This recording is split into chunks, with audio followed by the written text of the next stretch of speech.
Madame, Monsieur, bonsoir, bienvenue dans ce 23h. Voici les titres de ce journal. Le président de la République, Alassane Ouattara, a regagné Abidjan ce jeudi. Il était à New York, aux États-Unis, dans le cadre de la présidence de la Côte d'Ivoire du Conseil de sécurité de l'ONU. Le chef de l'État a, pour cette occasion, partagé l'expérience ivoirienne en termes de réconciliation. En Côte d'Ivoire, le Bénin a 40 ans. L'institution a, en présence du Premier ministre Amadou Bon Coulibaly, revisité son parcours à travers une exposition photo.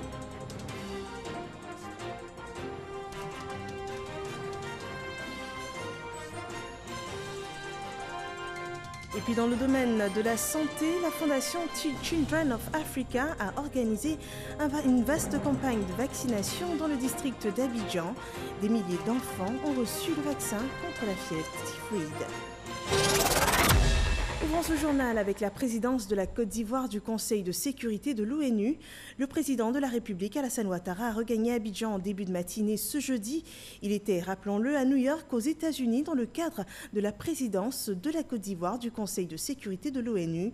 Alassane Ouattara s'est à cette occasion exprimé à la tribune onusienne pour partager l'expérience ivoirienne, notamment en termes de réconciliation, de vivre ensemble et surtout de développement, et cela conformément à l'admission de la Côte d'Ivoire comme pays membre non permanent du Conseil de sécurité de l'ONU pour la période 2018-2019. Et de retour au pays, le chef de l'État a fait le point de son séjour. Je vous propose de suivre ce téléma. Comme vous le savez, depuis janvier 2018, notre pays est membre élu du Conseil de sécurité de l'ONU pour la période 2018-2019. À ce titre, la Côte d'Ivoire assure la présidence depuis le 1er décembre 2018 et évidemment, c'est un moment important pour notre grand pays. C'est donc avec une particulière fierté que j'ai présidé le débat présidentiel de haut niveau du Conseil de sécurité. C'était aussi un moment de grande émotion, car cela intervient plus d'un quart de siècle, 27 ans après notre dernier mandat au sein du Conseil de sécurité des Nations Unies. Ce débat était placé sous le thème « Reconstruction, post-conflit, paix, sécurité et stabilité ». Durant la décennie de crise que notre pays a traversée, nous avons bénéficié d'un engagement sans précédent de la communauté internationale, en particulier de l'Organisation des Nations Unies et du Conseil de sécurité, qui a donc pris près de 50 résolutions pour nous aider à sortir de la crise. Alors, à travers ce thème, nous voulions partager notre expérience en matière d'opération de maintien de la paix de l'ONU, de reconstruction post-crise, mais aussi de paix et de sécurité au plan global. Lors de mon intervention, j'ai donc insisté sur les mesures urgentes que nous avons prises, ainsi que sur notre stratégie globale de reconstruction post-conflit et de développement. J'ai beaucoup insisté sur le programme présidentiel d'urgence que nous avions imaginé alors que nous étions à l'hôtel du Golfe pendant 4 mois et demi. Cette stratégie a été fondée sur l'appropriation nationale du processus de sortie de crise, la relance de notre économie, le désarmement, de la démobilisation et la réintégration, ainsi que sur la réforme du secteur de la sécurité et bien évidemment la réconciliation nationale, c'est-à-dire le vivre ensemble. Au cours de notre mandat à la présidence du Conseil de sécurité, nous ferons en sorte que le cas de la Côte d'Ivoire, qui est un cas de succès, un real story, comme l'a dit le secrétaire général, puisse inspirer l'action du Conseil et celle de la communauté internationale dans des cas similaires. Nous accorderons également une attention soutenue aux questions africaines, notamment le financement des opérations de soutien à la paix. En marge de nos travaux au Conseil de sécurité, j'ai échangé avec le secrétaire général des Nations Unies, M. Antonio Guterres, le président de la Commission de l'Union africaine, Moussa Mahamat Faki, la présidente de l'Assemblée générale et le président de la commission de la CEDEAO, notre compatriote Jean-Claude Brou. J'ai également pris part à une importante réunion organisée par l'Institut Afrique-Amérique. Et cette rencontre a été l'occasion d'évoquer avec le président de l'Institut Afrique-Amérique, d'éminents professeurs de prestigieuses universités américaines, ainsi que des responsables de grandes fondations, la mise en place de centres d'excellence au sein des universités dans 3 pays qu'ils ont choisis, notamment le Sénégal, le Ghana et la Côte d'Ivoire. En ce qui nous concerne, nous avons proposé que ce centre d'excellence soit placé au sein de l'Université Félix Houphouët-Boigny et sera entièrement financé par la Fondation. La mission nous a permis également, évidemment, de constater le repositionnement de la Côte d'Ivoire au nombre des pays crédibles dans les institutions internationales. Je voudrais donc dire toute ma fierté et féliciter tous mes compatriotes pour ces efforts qui ont été faits pour en arriver là après seulement 7 années de gestion. Évidemment, nous avons une expérience à partager. C'est ce que nous avons fait et nous souhaitons que nous puissions inspirer le Conseil de sécurité et bien sûr les Nations Unies et aider d'autres pays dans le processus de sortie de crise en cas de conflit. En Côte d'Ivoire, le pays compatit au deuil que vit les États-Unis suite au décès de George Bush père, leur ancien président de 1989 à 1993. Ce jeudi matin, le vice-président Daniel Kablan-Duncan, accompagné du Premier ministre Amadou Gon Coulibaly, est allé au nom du président Alassane Ouattara signer le livre de condoléances dans les locaux de l'ambassade des États-Unis. Et puis, on écoute à présent le vice-président Daniel Kablan-Duncan à l'issue de sa visite à l'ambassade des États-Unis en Côte d'Ivoire. Nous sommes venus avec le Premier ministre présenter les condoléances du président de la République à Madame la chargée d'affaires pour la perte cruelle qui les frappe avec le décès donc, du père Bush, 41e président de la République des États-Unis d'Amérique. Vous savez qu'on a une coopération de qualité et ancienne avec les États-Unis. Ces derniers temps, nous avons aussi une coopération importante dans le cadre du MCC, du Millennium Challenge Corporation, des montants de 525 millions de dollars, et pour notamment les secteurs de développement humain, santé, éducation et aussi le développement de ces infrastructures. Donc c'est un dossier que conduit le Premier ministre avec les membres du gouvernement.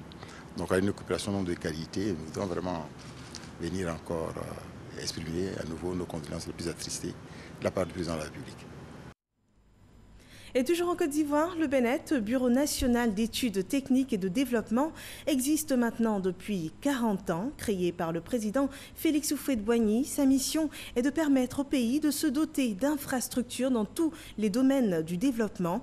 L'institution revisite son parcours à travers une exposition photo à l'occasion de ce 40e anniversaire. Des moments rapportés par Lanciné Bakayoko.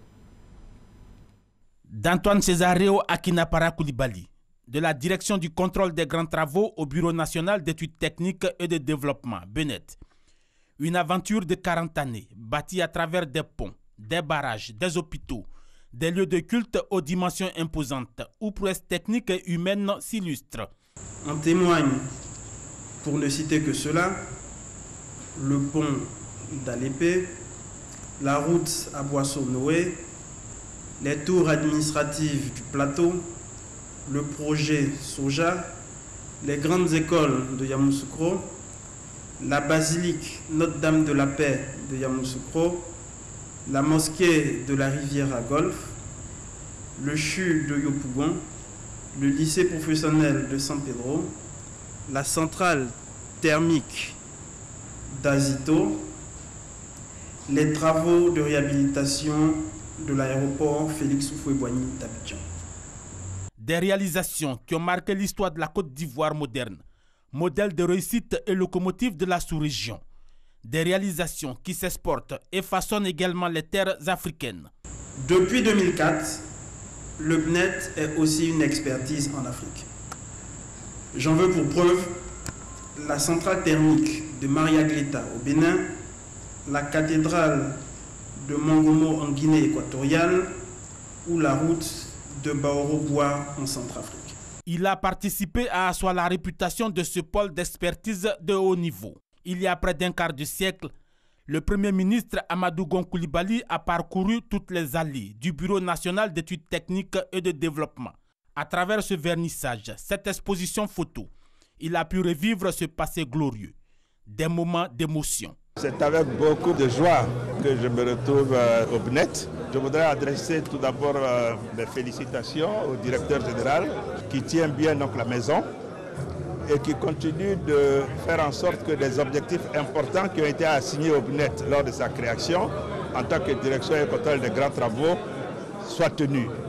Que l'on s'assure à la réalisation du respect des 10 coûts, que l'on travaille également au respect donc, des délais et que la qualité donc, du produit donc, soit la meilleure possible. Et c'est ce à quoi le BNET est toujours engagé.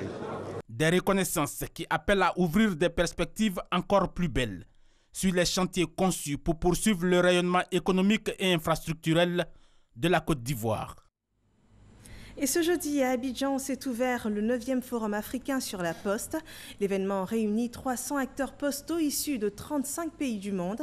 À terme, ce forum devrait aboutir à l'élaboration de stratégies pour favoriser la compétitivité des postes africaines. Francis Boifo. Le e-commerce ou commerce électronique représente 12% du volume des échanges à travers le monde. Il constitue certes une menace pour les entreprises de poste africaines, mais pas insurmontable. Les volumes de courrier baissent, mais il y a un nouveau volume qui monte en puissance, c'est les colis et les paquets. Donc c'est de se repositionner, mettre en place l'appareil de production qui est véhicule, moto, camion, fourgon, mais surtout utiliser l'ensemble du réseau comme point de pick-up station ou bien de delivery point pour que les populations puissent commander en ligne et se faire livrer par la poste. 60% des habitants en Afrique n'ont pas une piste bitumée qui arrive jusqu'à chez eux. Donc voilà aujourd'hui un rôle que la Poste, par sa capillarité, par sa présence, peut apporter le colis, la lettre, le produit commandé jusqu'à l'habitant. Pour faire face aux besoins des consommateurs de plus en plus tournés vers le numérique, les postes africaines doivent innover. La dématérialisation des process, la gestion des big data et enfin troisièmement, les innovations technologiques appliquées aux activités productives et à la logistique, intelligence artificielle, Internet des objets, etc. Le 9e Forum africain sur la digitalisation des services postaux se tient à Abidjan. Il tentera de trouver des solutions aux pressions que subissent les structures postales en Afrique du fait de la concurrence de grands groupes et de petites entreprises essentiellement orientées vers le e-commerce.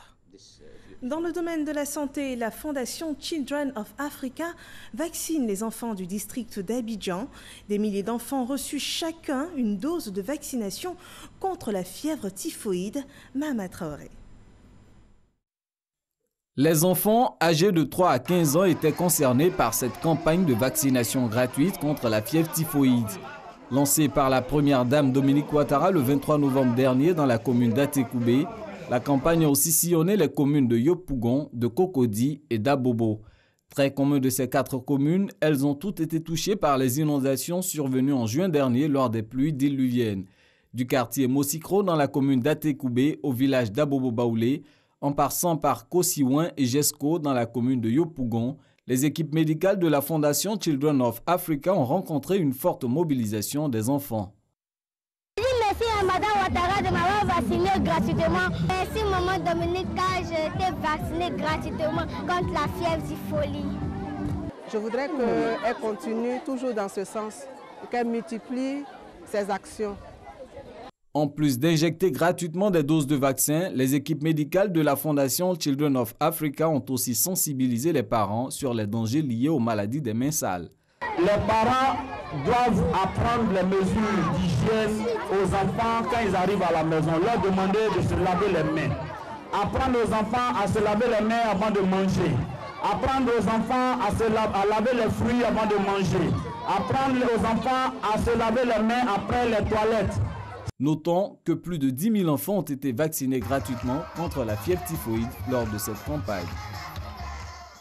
Et parlons toujours de santé. D'autres enfants, 4 000 exactement, ont reçu des soins. Et cette fois-ci, il s'agit de prestations orales gratuites dans le cadre de la 12e journée nationale de l'audition. En Côte d'Ivoire, ils sont 53% d'enfants âgés de 5 à 15 ans à vivre avec une déficience auditive, une situation qui handicape leur quotidien. Le récit de Walter Amadou Ouattara.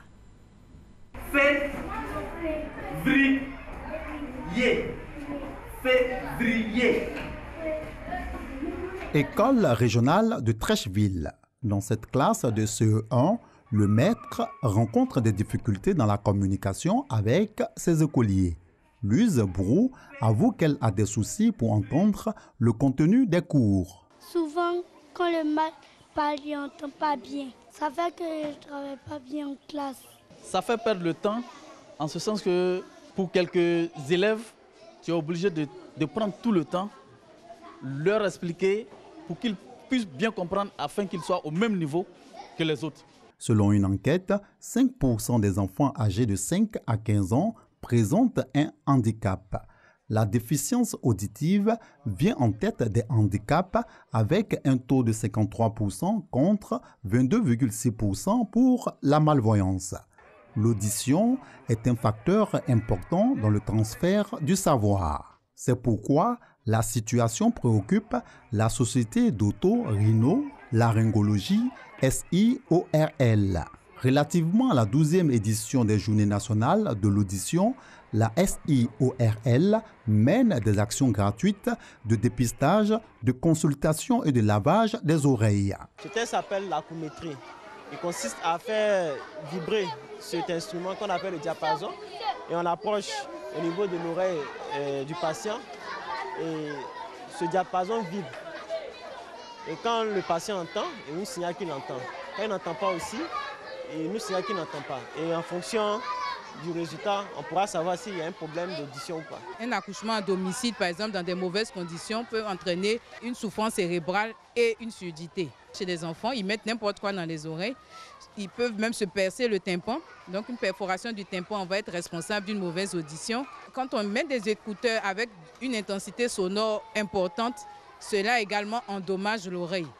Donc tout ça, ce sont des attitudes à éviter pour protéger l'oreille.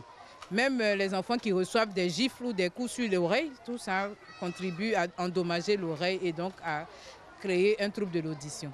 Le ministère de l'Éducation nationale, de l'enseignement technique et de la formation professionnelle, ainsi que le ministère de la Santé, de l'Hygiène publique, ont apporté leur soutien dans cette lutte contre ce mal qui impacte négativement le rendement scolaire. Si le dépistage n'est pas correctement fait, l'enseignant ne sait pas que l'enfant a un problème clinique.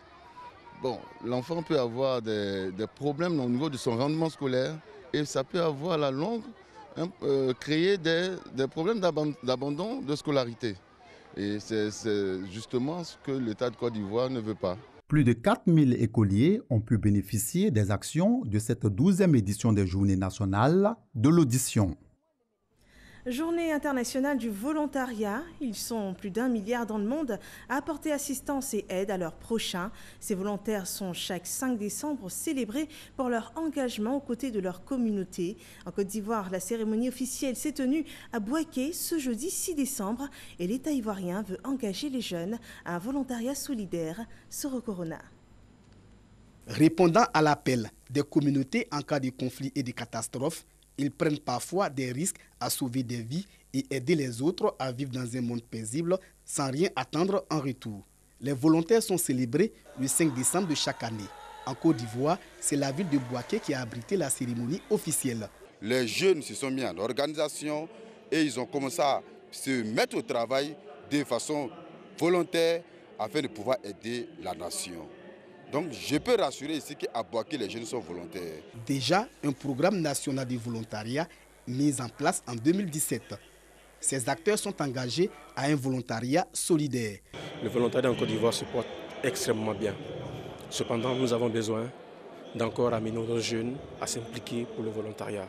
Le volontariat est un outil qui peut nous permettre de sortir de ce que nous savons. Avec le soutien du PNUD, le secrétariat d'État chargé du service civique veut faire de la lutte contre l'incivisme son cheval de bataille. Dire aux jeunes de Côte d'Ivoire qu'après la phase pilote, nous lancerons une grande phase d'extension du volontariat en Côte d'Ivoire et nous voulons leur demander de bien vouloir se faire enrôler et participer au volontariat. Et comme vous le savez, le volontariat est un pan du service civique en Côte d'Ivoire. La Côte d'Ivoire compte 500 associations de volontaires. Ces volontaires s'évaluent à plus d'1 milliard dans le monde.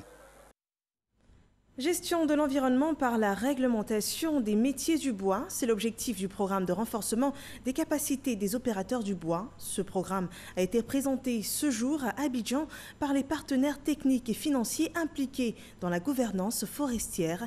Le compte-rendu de Lanciné Bakayoko.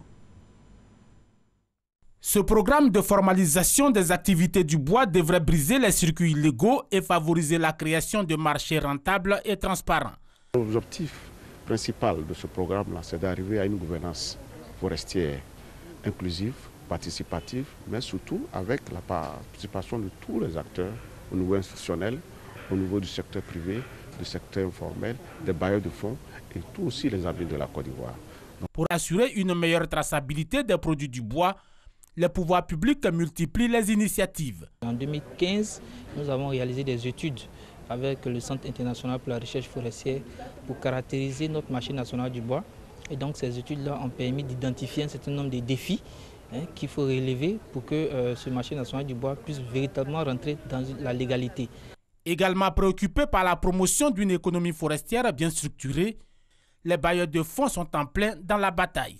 Nous aidons à légaliser, formaliser les artisans, les menuisiers et nous travaillons aussi avec le gouvernement ivoirien dans l'idée d'élaborer une politique publique d'achat de bois légal. Au-delà de la nécessité de sauvegarder durablement les ressources forestières, la formalisation des activités du bois représente pour les artisans une occasion pour se professionnaliser et asseoir des PME compétitives. Les artisans ne sont pas solvables au niveau des banques. Beaucoup d'entre nous n'ont pas accès au marché de l'État. Toutefois que tu n'es pas formalisé et que tu n'es pas reconnu, tu n'es pas répertorié, tu ne peux pas soumissionner à un appel d'offres. Selon les chiffres du commerce extérieur, environ 90% du bois ivoirien est exporté à l'étranger, principalement vers Bruxelles. Cette exportation incontrôlée provoque des pénuries sur le marché local, obligeant les artisans à s'approvisionner via des circuits parallèles. Dans le domaine des mines, la capitale ivoirienne se mue en capitale minière de l'Afrique de l'Ouest, et ce, du 10 au 12 décembre prochain, dans le cadre du 2e forum de la CEDEAO sur les mines et le pétrole, une initiative de la commission de la CEDEAO qui a pour objectif de trouver des stratégies pour la promotion du développement des ressources minières et pétrolières dans la région ouest-africaine. Ce forum des mines et du pétrole de la CEDEAO et COMOF a été créé en vue de promouvoir le potentiel minier, pétrolier et gazier de l'espace communautaire dans la perspective d'une intégration socio-économique et régionale. Pour la Côte d'Ivoire qui abrite la 2e édition de cette foire, il s'agit de faire du secteur minier la seconde mamelle de son économie après l'agriculture. Pour atteindre cet objectif, il faut que nous puissions, nous, Côte d'Ivoire, présenter aux investisseurs potentiels et au monde minier ce que nous avons de bien, c'est-à-dire l'intérêt qu'ils ont à venir en Côte d'Ivoire. Pour accroître cet intérêt, la Côte d'Ivoire a mis l'accent sur ses infrastructures de qualité, ses politiques de contenu local, ses codes attractifs ainsi que ses potentiels en hydrocarbures actuels et futurs. Avec tout cela, nous sommes assurés de pouvoir capter de nouveaux investisseurs.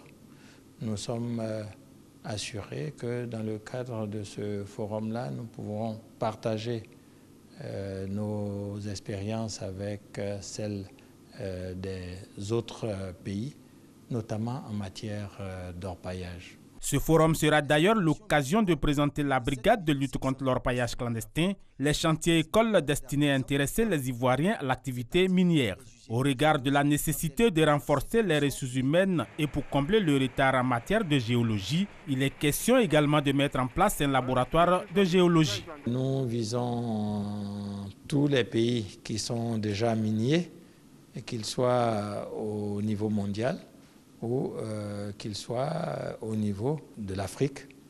Et nous visons plus particulièrement tous nos voisins de la sous-région de l'Afrique de l'Ouest et même de l'Afrique centrale. Tous ces partenaires devraient aider la Côte d'Ivoire à faire briller son secteur minier. En 2017, le niveau d'investissement n'a été que de 126 milliards pour seulement 56 milliards de francs CFA reversés dans les caisses de l'État. C'était le reportage de Lanciné Bakayoko. Et puis, face à la récurrence des drames dus aux incendies domestiques, sapeurs-pompiers, police nationale et responsables de la compagnie ivoirienne d'électricité ont procédé à la sensibilisation de population à l'aide à l'usage domestique de l'électricité. Davis Oyo et Serge Coléa. Yopougon, quartier Toit-Rouge, secteur à cité policière. C'est ici qu'un incendie a fait 8 morts dans la nuit du jeudi 21 novembre. Les enquêtes sont en cours pour comprendre les causes de ce drame. Mais en attendant, le préfet d'Abidjan sensibilise les habitants sur l'usage domestique de l'électricité. En compagnie des sapeurs-pompiers militaires, de la police nationale et des responsables de la CIE, le préfet a fait du porte-à-porte et visité une vingtaine de ménages. Éviter les branchements anarchiques et la fraude, expliquer les stratégies de gestion de l'électricité sont quelques-uns des sujets abordés. Nous voulons tirer les leçons de ce qui s'est passé. Donc nous sommes venus avec les responsables de la CIE, les sapeurs-pompiers, la police, la mairie, pour prodiguer quelques conseils, notamment l'aération des maisons, parce que les maisons ont été modifiées. Nous avons noté également beaucoup d'appareils électroménagers qui sont branchés au détriment des règles de sécurité. Nous avons noté également certaines issues, donc fenêtres, portes qui sont totalement verrouillées. Et donc tous ces petits éléments de sécurité peuvent sauver des vies en cas d'incendie. La CIE entend multiplier ce type de campagne de sensibilisation afin d'éviter le pire. Le conseil qu'on a donné aux populations, c'est quand ils font des modifications de leurs installations intérieures, qu'ils se rapprochent de Sécurel pour les faire valider. Deuxièmement, c'est de ramener leurs disjoncteurs sur les tableaux de comptage. Si la fraude est faite dans une installation anarchique, ça augmente les risques dans cette installation. Les forces de l'ordre et les sapeurs-pompiers militaires ont pour leur part appelé au civisme. Message reçu 5 sur 5 par les populations encore sous le choc. Nous avons mis en place un comité de veille et de contrôle pour qu'on arrive à une meilleure gestion de l'électricité dans les bâtiments. Cette journée organisée par la préfecture d'Abidjan est le début d'une campagne de sensibilisation qui s'étendra à toutes les communes du district d'Abidjan. Objectif, prendre des mesures pour freiner ce phénomène d'incendie domestique constaté ces derniers mois à Abidjan et à l'intérieur du pays. Dans l'actualité internationale, au Burkina Faso, la justice française a donné hier mercredi 5 décembre son feu vert pour l'extradition de François Compaoré, arrêté à Paris fin 2017. Le frère de l'ex-président du Burkina Faso est mis en cause dans l'assassinat en 1998 de Norbert Zongo, un journaliste d'investigation. Et puis en Iran, ce jeudi 6 décembre, un attentat à la voiture piégée a fait au moins 2 morts et une quarantaine de civils blessés dans le port de Chabahar, au sud-est du pays, une province à forte minorité sunnite. Dans l'explosion, parmi les victimes, 2 militaires et l'assaillant qui a perpétré l'attentat. Et ceci marque la fin de ce 23h. Retrouvez demain Kolo Koulibaly pour d'autres informations. D'ici et d'ailleurs, passez une excellente soirée.